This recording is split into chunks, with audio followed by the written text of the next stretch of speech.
Welcome back to another episode of the Casey Campbell podcast. Casey Campbell with you, of course. Pleased to be joined by AJ Krupa of Oxford Football. How are you? I'm good. How are you? I'm doing well. Only 2 more days away until the season starts. At time of recording, I mean, Yeah. the season may have already started by the time you're watching this interview. But I got to ask you, how exciting is it? Oh, it's so excited. I mean, last year doing this and, just getting ready to get after it, that's going to be the biggest thing for us. And we're just so excited. We put in all that work and we're just so ready. We just want to hit the new turf. So yeah, let's talk about that new turf at Oxford. Well, Hmm. the Oxford is known for the blue turf. Yeah. Hmm. Um, how exciting is that? And because everyone's seen the Boise State turf, and then Yeah.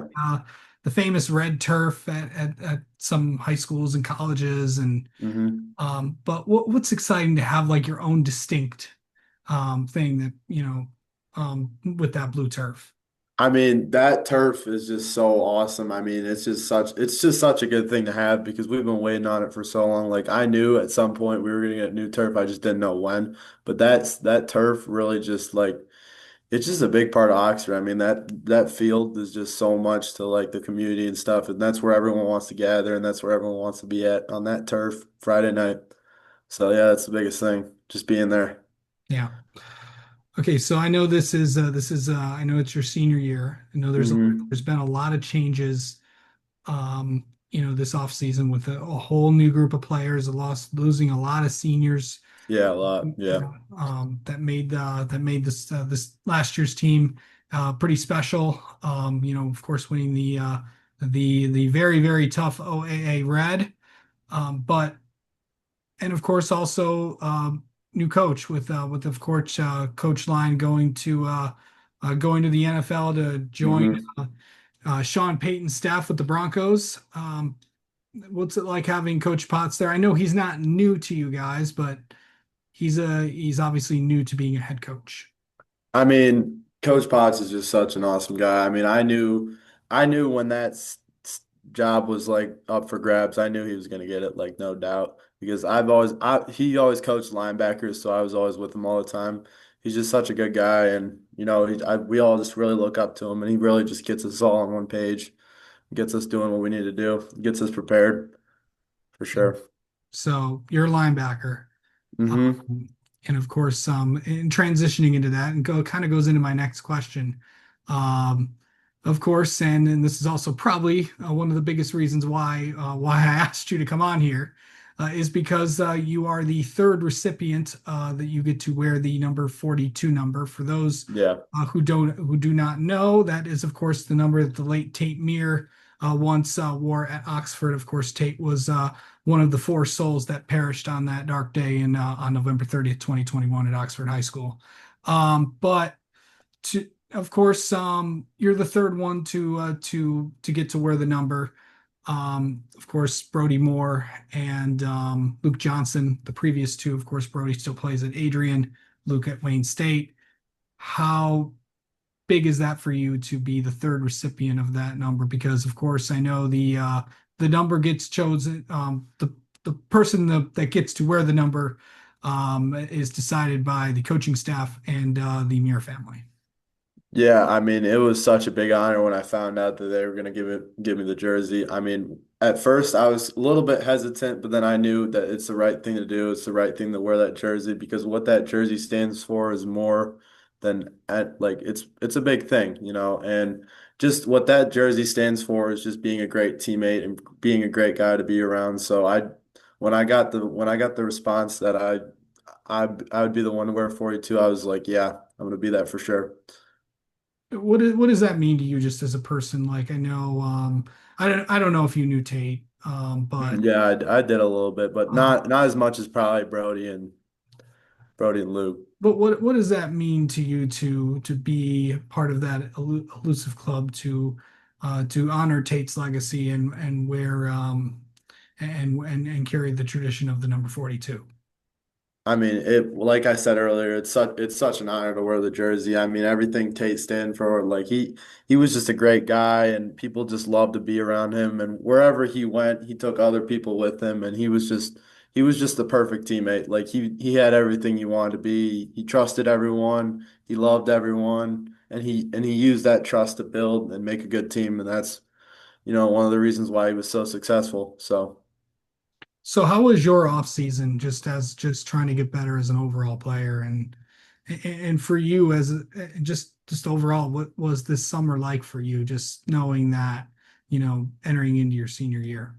Oh, this summer's been a lot of work. I mean, I've had to put in so much work, but I know it's going to pay off for sure. I've had to do a lot extra, and with me being a senior and knowing my spot, knowing that I'm going to be a defensive guy and a big part of our defense, I've just really had to step up and just be very vocal with our team and just honestly just get everyone on the same page and just so because especially because we have a bunch of new people and a bunch of younger guys, we just all been trying to get on the same page and trying to get to know each other so that we can have great team chemistry and just build that awesome team to maybe win the OA Red this year. Yeah.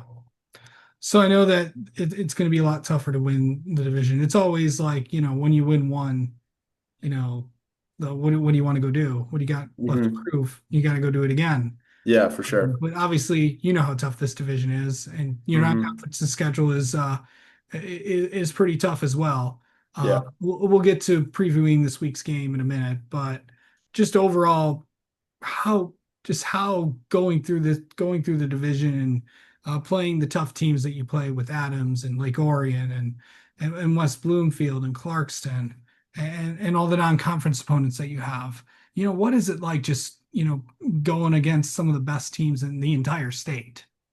I mean, it's for sure it's a challenge, but it's what makes our team really good and it's what makes us better. I mean, just that stretch of us playing Clarkson, Lake Orion, Adams, and West Bloomfield is probably the toughest part of our season by far. And it's a great growing point because we find ways that we can get better throughout each game. And it gets better throughout each game because we know what to do. And it's just, you can feel the difference between playing an out of league game and playing an in a league game because you can feel that I want to win this game because I know there's some more bigger on the line than just playing an out of league game. And just, that OA Red title is such a big thing to us that we really want to harp on getting it again. So it's just going to be, and we're going to have a lot of, these teams aren't going to go easy on us for sure after winning the OA Red. So we're going to be ready. We're going to have to be prepared for sure. So let's talk about senior year.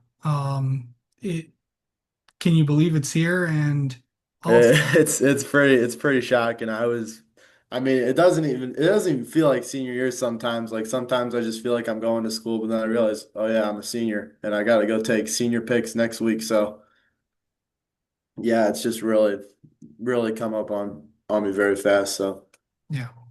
So how do you balance like going into games where it's like, oh, this is the last time I'm going to be doing this. This is the last time I'm going to be doing this. How are you like not trying to? How do you just focus forward on what that is, knowing that this is probably the last time you're going to be doing maybe something like this and playing high school football? it's just a moment where you just got to take it all in, leave it all on the field is the biggest thing, and just have so much fun to the point where you don't regret anything you did on that field. And that's just the biggest thing probably for me is that just to go out there and give it my all and just say when I get done with high school football that yeah, I tried the best I could every single time I was out on the field, and just that's what makes it fun for me is giving it my all for sure. Okay. So let's kind of let's talk about one more thing. Of course, it's this week's game against Heartland. Hmm. Of course, a team that you is not familiar to you, of Yeah, course, for sure. from my neck of the woods in Livingston County. Hmm. But they're kind of in the same boat as you a little bit. New coach, Yeah. you know, who knows what kind of offense or defense they're going to run. Hmm. Who knows what offense and defense you guys are going to run. Yeah, for sure. What's it going to be like, you know, playing there on Friday night? And then on top of that, they did the debut of the new turf as we mentioned earlier, to kind of kick off that first week. I mean, this game is probably going to be the biggest week one game we've had in quite a bit because it's been 5 years since we won a week one game. And it's really time to turn the script and get a week one game for sure. I mean, that's what our coaching staff has been harping on, and that's what we want to prove is that we can win a week one game for sure. And against these guys that, they have a completely new coaching staff and stuff, and really take advantage of that and just be able to just pull through with the win for sure is All the right. biggest thing. All right. Well, AJ, thank you so much for the time as always, and I wish you the best of luck against Heartland. Thank you so much.